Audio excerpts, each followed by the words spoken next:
see a lot of people saying this was the best episode of Monday Night Raw ever and that WWE's finally saved. No. Roman Reigns is not going to save WWE, alright? I'm tired of people saying that. I'm tired of people holding on to this hope that Roman Reigns is going to save WWE. Here's the thing. I love Roman Reigns, alright? I think Roman Reigns is great. He's one of my favorites on the current rosters. I love this guy. But just think about it rationally. There's nothing Roman Reigns can do right now that's going to save WWE, because as long as Triple H or Jean-Paul Levesque or Terra Rising is running the show and coming up with terrible stuff for the wrestlers, then there's nothing Roman Reigns himself can do that's going to save the WWE, alright? He can't do anything. We saw that last year. Roman Reigns came back, he had that feud with Sol Sikoa, and it was terrible.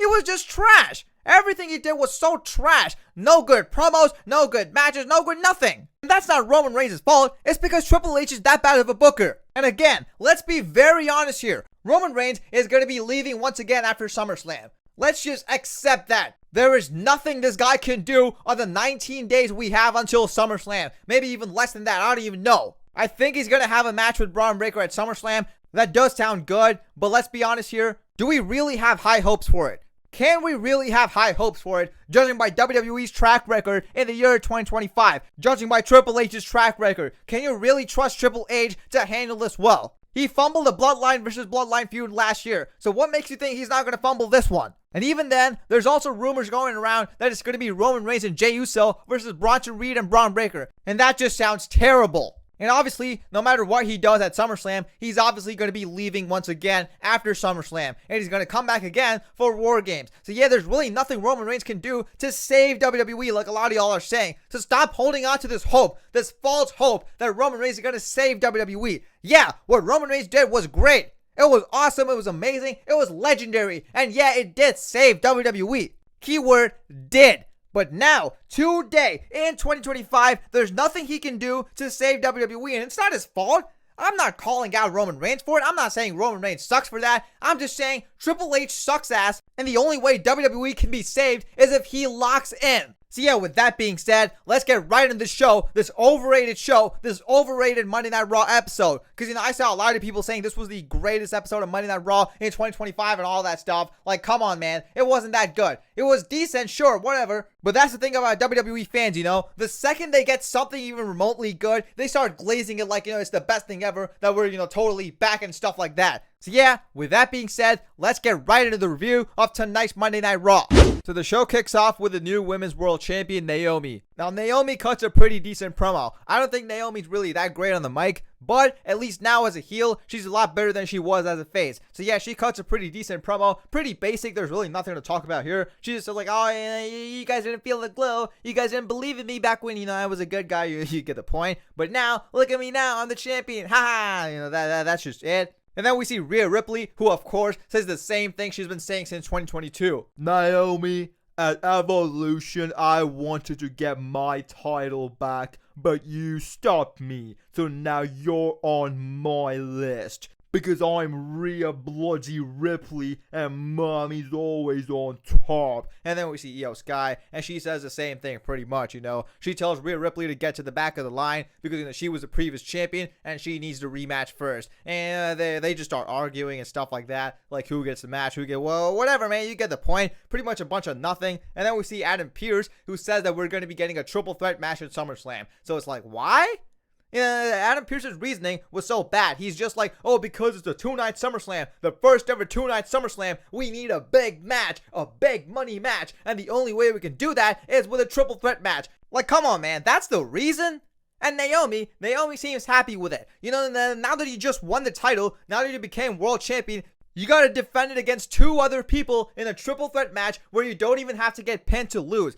That's gonna make you pissed, especially since you're a heel, and all heels are cowards. You're supposed to be angry at that decision. You're supposed to be mad at Adam Pearce. You're supposed to start complaining. But no, Naomi just seems fine with it, But most importantly, Adam Pearce's reasoning behind making this a triple threat match is kind of stupid, I'm not gonna lie. What would have made more sense is if we got Rhea Ripley versus Io Sky once again, but the winner gets to face Naomi at SummerSlam. If we got that match again, either on this Raw or the next Raw, and then that match ended in the draw, or a double count out, whatever, you get the point, That's when you could have done a triple threat. And even with that, you can also start milking the fact that, Rhea Ripley has never beaten Io Sky even more. You can milk that even more. See, that's what you could have done. It was that easy. But no, they went with the laziest possible option. Adam Pearce just came out here and he's like, oh, because SummerSlam is a 2-night spectacle, we need a spectacle of a match. And now you're going to be defending it in a triple threat match, Naomi. And then everyone's like, yeah, come on, this is awesome. Like, it's not awesome, all right?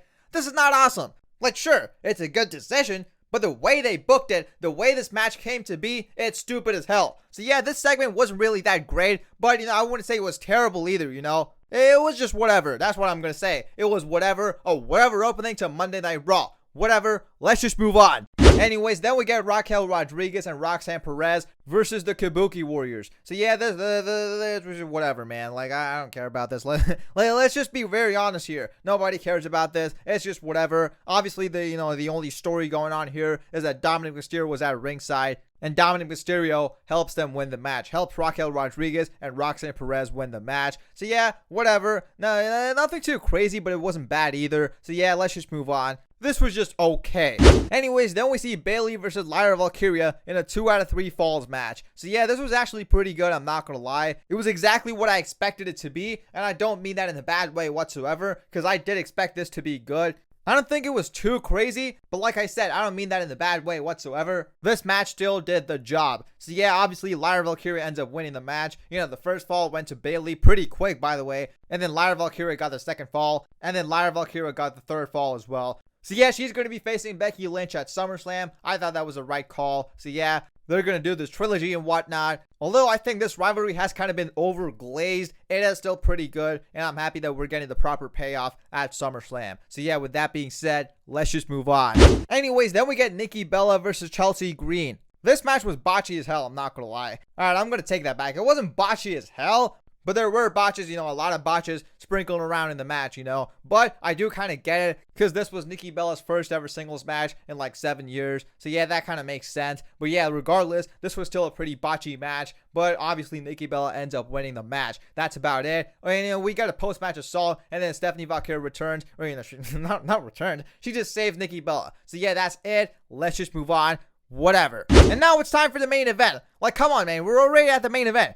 Like, just think about it. What did we get in this whole show till now? We got that opening promo with Naomi and Io Sky and Rhea Ripley. That was, whatever. And then we got the Raquel and Roxanne Perez match. The tag match with Asuka and Kairi Sane. Yeah, it's like nobody cares about that. And then, what do we get after that? We got Lyra and Bayley. Yeah, that was the only, pretty good one. And then we got this. A botchy-ass match with Nikki Bella and Chelsea Green. And now we're already at the main event. So yeah, this show is pretty much nothing. We pretty much got nothing in this show. The IC champion Dominic Mysterio is sitting around doing nothing. Why? Because he's got a doctor's note apparently to avoid AJ Styles. Okay, fine. I would be fine with it if this guy wasn't defending his title this sporadically. He won the title at WrestleMania, by the way. A lot of people are going to look you dead in the eye and tell you that he just won the title and his title reign just started. But no, it started at WrestleMania.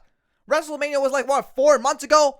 This guy's been champion for 4 months and he hasn't done anything with the title. He defended it against the same person again and again and again. And that's just the mid-card. What about the tag division? Oh wait, never mind. Why do we even talk about the tag division? There's absolutely no point in even having a little bit of hope. The tag division is dead. Yeah, that's right. You saw the New Day mourning, right? Last week and this week. You saw them mourning with the funeral outfits and stuff like that. They were not mourning their tag title reign. They were mourning the state of the tag division. The tag division is dead. So yeah, we got a dead mid-card division, we got a dead tag division, and what did we get on Monday Night Raw, huh? Nikki Bella versus Chelsea Green in a nothing burger of a match.